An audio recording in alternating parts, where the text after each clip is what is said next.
जो तेजस्वी कह रहा है। क्या इलेक्शन कमीशन पर सवाल उठा करके बुरे तरीके से फंस गए तेजस्वी यादव? क्या तेजस्वी यादव को इलेक्शन कमीशन को लेकर के सवाल नहीं खड़े करने चाहिए थे?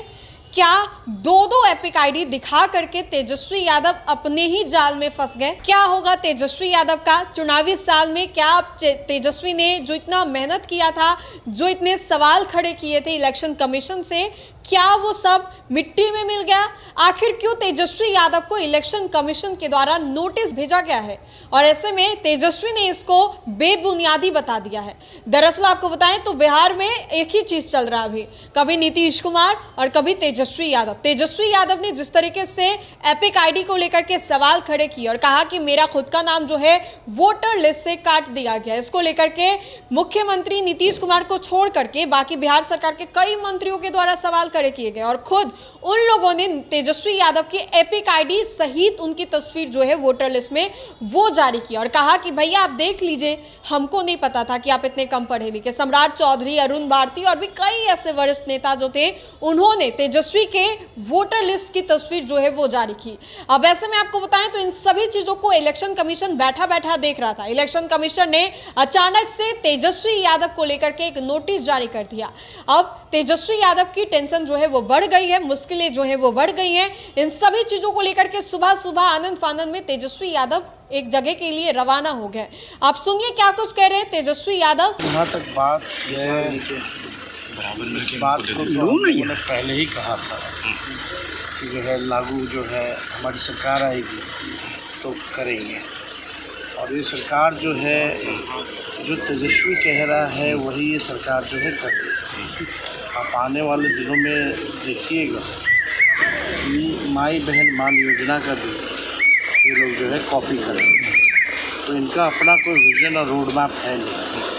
और डोमिसाइल की बात है तो लगातार ये लोग जो है 20 साल से रहे हैं और हम सब लोग चाहते थे कि बिहार के लोगों को जो है ज़्यादा से ज़्यादा जो है रोज़गार और नौकरी बिहार में मिले, और इसके लिए हम लोगों ने कई तरीके जो है अपनाने का हम लोगों ने, चाहे लीगली वे बल्कि कई राज्यों में जो डोमिसाइल है वो आप देखिएगा कोर्ट में चैलेंज्ड है। लेकिन अब ये सरकार जो है इसने किया है सरकार ने, लेकिन अभी देखते हैं कि क्या इम्प्लीमेंटेशन है, उसका स्वरूप देखा जाएगा। लेकिन एक बात तो स्पष्ट हो गई है कि जो विपक्ष जो तेजस्वी कह रहा है, चाहे फ्री बिजली का हो, चाहे आपका युवा आयोग का हो, और भी कई ऐसे उदाहरण हैं जो सरकार ने जो है कॉपी किया है, पेंशन का हो, हर चीज़ जो है जो हम लोग कह रहे हैं वही ये यात्रा जो है स्थगित कर दी गई है आप लोगों की महागठबंधन की।